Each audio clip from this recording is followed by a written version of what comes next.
Chaque fois que Miffy passait devant la maison de Colette Cochon, elle ne pouvait s'empêcher d'admirer le magnifique pommier planté dans son jardin. En automne, les feuilles étaient dorées. En hiver, il n'y avait plus de feuilles du tout. Au printemps, de ravissantes fleurs blanches recouvraient l'arbre entièrement. Et en été, l'arbre était plein de petites pommes vertes. « Oh, Colette !» dit Miffy un jour d'été. « J'aimerais tellement goûter une de tes pommes. »« Pas encore, ma petite Miffy, » dit Colette. « Les pommes sont encore trop petites, vertes et dures. Il faut attendre encore un peu. » Quelque temps plus tard, en passant à nouveau devant chez Colette, Miffy vit que les pommes étaient plus grosses et avaient changé de couleur. Moitié verte et moitié rouge. « Aujourd'hui, je peux goûter une de tes pommes, Colette ?» demanda Miffy. « Pas encore, Miffy, » dit Colette. « Les pommes doivent être toutes d'un beau rouge avant de pouvoir les manger. » Miffy était très impatiente. Attendre, toujours attendre. Elle aurait tellement aimé goûter une de ces pommes. Bientôt, toutes les pommes devinrent grosses et d'un beau rouge. Mais les oiseaux aussi aimaient les pommes rouges. Colette se dit « Il est temps de ramasser ces pommes avant que les oiseaux ne les dévorent. » Ce jour-là, Miffy rentra très vite chez elle après l'école, en espérant que les pommes de Colette seraient enfin prêtes à être dégustées. L'eau lui venait à la bouche en pensant au goût délicieux que ces pommes devaient avoir. Elle était impatiente d'arriver chez Colette. Le pommier était bien là. Mais quoi? Il n'y avait plus aucune pomme sur l'arbre. Toutes ces magnifiques pommes avaient disparu. Miffy se précipita à la porte et frappa. Mais Colette n'était pas là. « Qui a bien pu prendre les pommes de Colette ?» se demanda Miffy. Elle regarda au travers de la fenêtre de la cuisine. Il n'y avait pas de pommes sur la table. À ce moment-là, Colette arriva. « Oh, Colette !» s'écria Miffy. « Quelqu'un a pris toutes les pommes de ton pommier. Maintenant, je pourrais même pas en goûter une seule. » Colette dit « Je me suis absentée pour aller acheter du lait. Veux-tu entrer et partager un verre de lait avec moi ?» « Avec plaisir, Colette, » dit Miffy. « Mais que vas-tu faire pour les pommes ?»« Eh bien, entrons.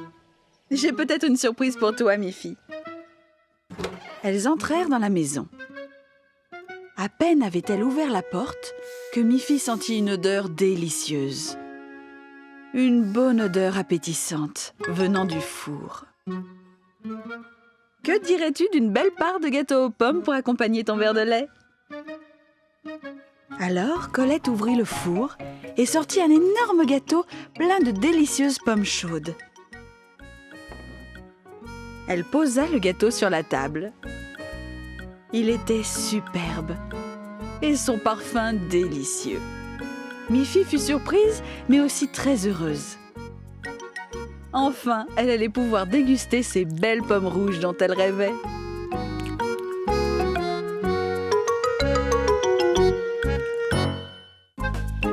Miffy, Mélanie et Grogny étaient invités chez Boris et Barbara pour un pique-nique en forêt. Nos trois petites amies traversèrent la forêt rapidement. Elles avaient toutes les trois très faim. En arrivant, elles virent Boris en train de faire un cercle de pierre sur le sol. Barbara, elle, préparait à manger sur une table basse. « Bonjour Miffy, bonjour Grogny, bonjour Mélanie !» s'écria-t-elle. « Je suis en train de mettre des légumes de notre jardin dans cette marmite. Nous allons manger une délicieuse soupe aux légumes pour déjeuner. » Salut Miffy, salut Grogny, salut Mélanie, dit Boris. Je me prépare à faire cuire la soupe pour notre déjeuner et vous allez m'aider à la faire cuire. Mélanie, tu vas aller dans les bois et me trouver quelques petites brindilles qui aideront à faire démarrer le feu. Grogny, tu peux aller chercher quelques bûches derrière la maison? Elles seront parfaites pour faire cuire la soupe. Barbara ajouta. Et toi, Miffy, tu veux bien m'aider à couper les carottes et les choux pour la soupe? Ainsi, chacun avait quelque chose à faire.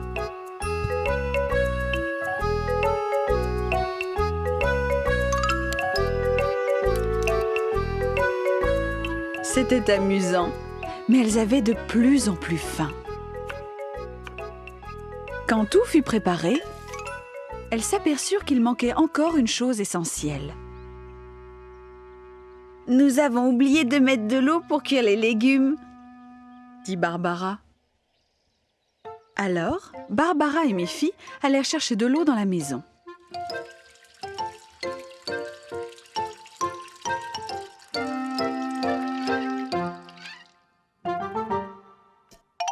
Une fois la marmite remplie, elles la rapportèrent à l'extérieur. Elles posèrent la grosse marmite pleine d'eau et de légumes sur le feu.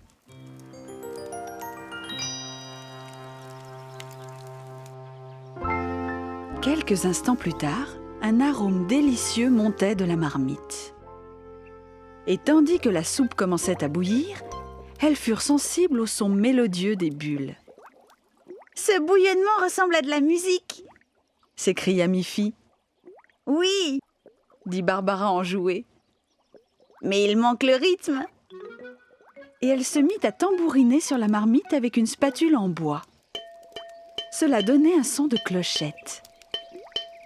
Alors, Mélanie frappa du pied sur le même rythme. Et Grogny prit 2 baguettes de bois et commença à les faire cliqueter. « Je vais aller chercher mon banjo !» dit Boris. Et il se précipita dans la maison. Quand il revint, grattant son banjo, Miffy se mit à danser. Alors, tout le monde l'imita autour de la marmite.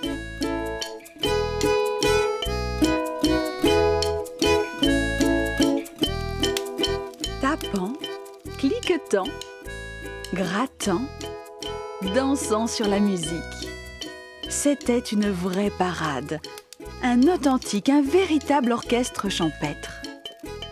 Après avoir tourné plusieurs fois autour de la marmite, la soupe fut enfin prête. La musique et la danse les avaient rendus joyeux et encore plus en appétit. Quand Barbara leur distribua assiettes et cuillères, ils mangèrent leur soupe musicale avec une joie toute particulière. Jamais une soupe ne leur avait paru aussi bonne.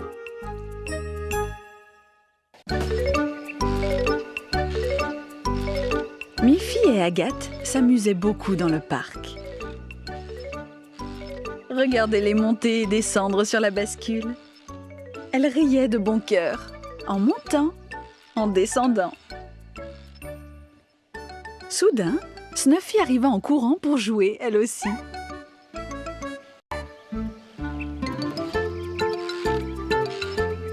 Elle agitait sa petite queue et jappait joyeusement. « Regarde, Miffy !» dit Agathe. « Snuffy voudrait bien monter aussi sur la bascule. »« Non, non !» dit Miffy. « La bascule n'est pas faite pour les chiens, Snuffy. Tu as assez de place pour jouer. Tu risques de tomber si tu montes là-dessus. » Miffy et Agathe en avaient assez de la bascule. Elles se dirigèrent vers le manège.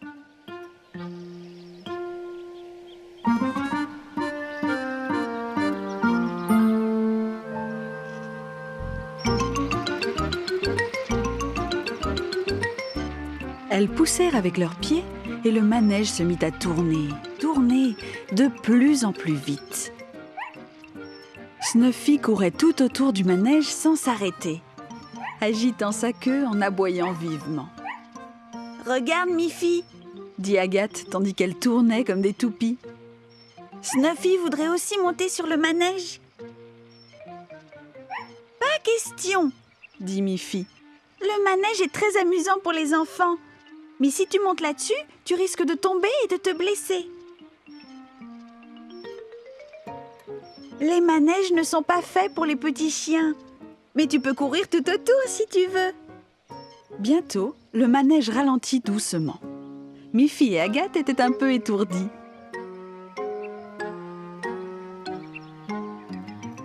Mais Snuffy voulait encore jouer et elle tenta de grimper au sommet du toboggan. Elle n'arriva pas à tenir l'échelle et elle tomba sur le sol en geignant doucement. « Oh, Snuffy !» dit Miffy. « Est-ce que tu t'es blessé ? Un toboggan n'est pas fait non plus pour les petits chiens, tu sais. Tu dois être plus prudente dans le parc. »« Reposons-nous un peu, » dit Agathe. Elles décidèrent donc de s'asseoir sur un banc pour déguster quelques biscuits que leur mère leur avait préparés et mis dans des sacs en papier. « Tiens, Snuffy, » dit Miffy. « Tu peux avoir un biscuit toi aussi. Les biscuits sont très bons, même pour les petits chiens. » Miffy et Agathe se mirent à rire. Elles ne voulaient pas que Snuffy soit triste de ne pouvoir faire ce qu'elle faisait. « Maintenant, ma petite Snuffy, sois gentille et attends sagement pendant qu'on fait un peu de toboggan, d'accord ? » Miffy grimpa au sommet du toboggan et se laissa glisser en riant joyeusement.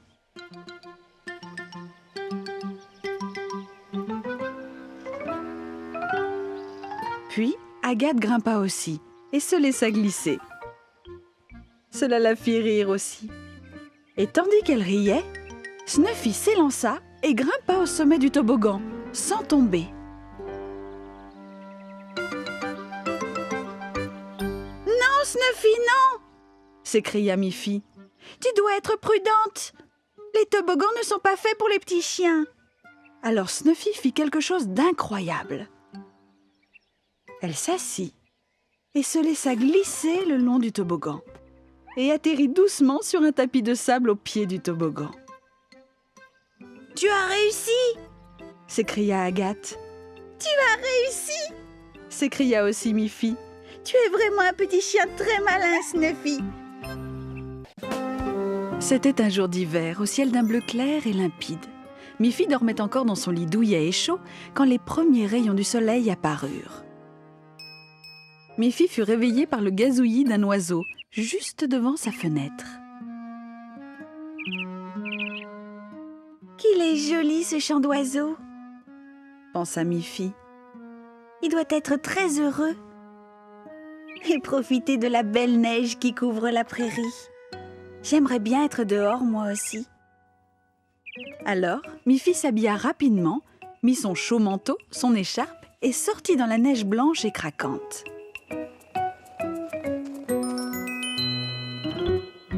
Le petit oiseau était encore là, planté dans le jardin de Miffy. « Quel heureux petit oiseau !» se dit-elle encore, et elle alla prendre sa luge. Elle lui donna un petit coup et sauta dessus. Quel plaisir de se laisser glisser dans cette neige blanche et poudreuse.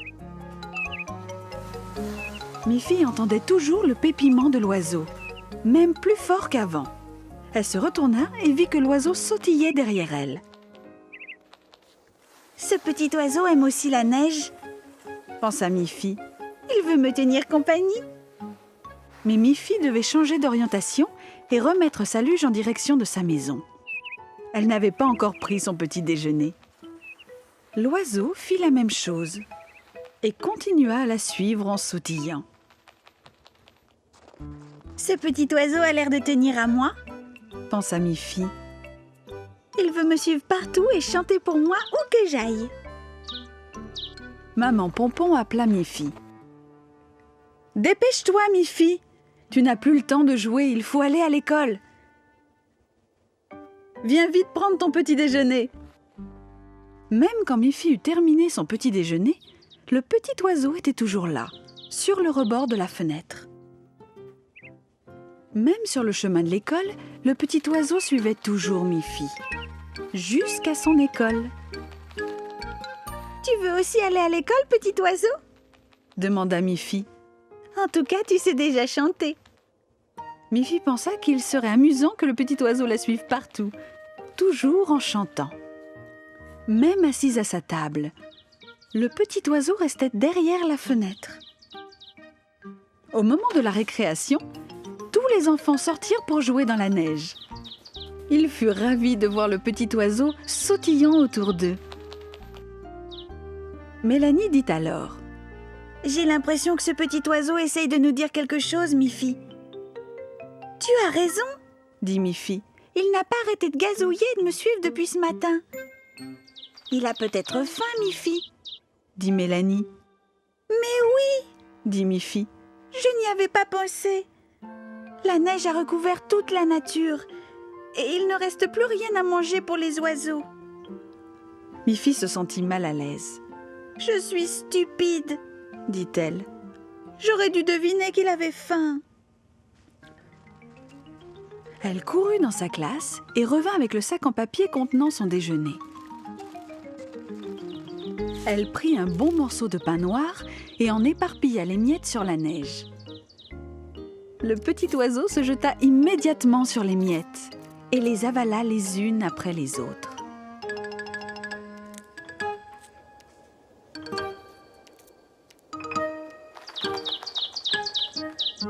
Alors seulement, il battit des ailes et s'envola. Le lendemain matin, quand Miffy s'éveilla, le petit oiseau était à nouveau là. Cette fois, Miffy savait ce qu'elle devait faire. Le jouet favori de Miffy était son nounours jaune qu'elle prenait toujours dans son lit. Un matin, en se réveillant, elle ne trouva pas son nounours. Il n'était pas sous la couverture comme d'habitude. Alors, elle regarda sous le lit. Il était bien là. « Tu grandis, mon petit nounours, » dit Miffy. « Je crois qu'il est temps que tu aies ton propre lit. Comme ça, tu ne tomberas plus. Je vais demander à mon ami Boris qu'il te construise un lit. Allons lui rendre visite. » Miffy, son nounours dans les bras, suivi de Snuffy, traversa la forêt jusqu'à la maison de Boris. « Bonjour Miffy. Bonjour Snuffy, » dit Boris. « Je suis toujours très content de vous voir toutes les deux. Et je vois qu'un autre ami t'accompagne, Miffy. C'est mon nounours à moi. Mais il a besoin d'un lit pour lui tout seul. La nuit dernière, il est tombé de mon lit. Il est vraiment trop grand pour lui. »« Je comprends très bien, » dit Boris. « Il doit avoir son propre lit. Je vais lui en fabriquer un dans mon atelier. » Boris se mit donc à construire un petit lit pour le nounours de Miffy. Miffy aida Boris en lui passant les outils dont il avait besoin. Même Snuffy se rendit utile en allant chercher les morceaux de bois. Le petit lit fut rapidement terminé. « Quel ravissant petit lit, Boris !» dit Miffy. « Merci beaucoup de l'avoir construit pour mon nounours adoré. » Ils avaient beaucoup travaillé et Miffy se sentait fatiguée. Soudain, elle entendit... C'était Papa Pompon. Barbara lui avait téléphoné en lui demandant de venir chercher Miffy et Snuffy. « Regarde, papa !» dit Miffy. « Regarde le joli petit lit que Boris a fabriqué pour mon nounours. » « Boris est vraiment très habile, » dit Papa Pompon. « As-tu pensé à le remercier ?»« Bien sûr, monsieur, » dit Boris. « Miffy m'a remercié très poliment. Ça a été un plaisir pour moi de lui construire ce petit lit. » Il était temps de rentrer à la maison dans la voiture de Papa Pompon. Papa posa délicatement le lit sur le siège arrière de la voiture et y installa le petit nounours. Snuffy sauta à côté de lui. Et Miffy prit place à côté de son papa. Ils dirent au revoir à Boris et Barbara et prirent le chemin du retour. Miffy était très fatiguée après cette longue journée épuisante et les efforts fournis. Si bien qu'elle s'endormit malgré une route très chaoteuse. Quand ils prirent un virage, les roues de la voiture heurtèrent une grosse bosse et le nounours fut éjecté hors de la voiture. Miffy dormait. Son papa conduisait. Il ne vit même pas que le nounours était tombé. Quand ils atteignirent la maison, Snuffy sauta de la voiture et disparut. Miffy se retourna et vit que le petit lit était vide. Où était passé son nounours? Elle se mit à pleurer. Oh non! Mon nounours est perdu dans la forêt. Je ne le reverrai plus. Je crois que ça va être très difficile de retrouver ton nounours dans cette immense forêt, dit papa. Mais où est Snuffy? Elle aussi a disparu, dit Miffy. Tout à coup, ils entendirent des aboiements. Ils se retournèrent et virent Snuffy sortir de la forêt. « Regarde, Miffy !» s'écria joyeusement son papa. « Snuffy a retrouvé ton nounours !» Quel bonheur pour Miffy! Elle caressa Snuffy. « Tu es vraiment un bon petit chien. Je suis très heureuse d'avoir une amie aussi fidèle. »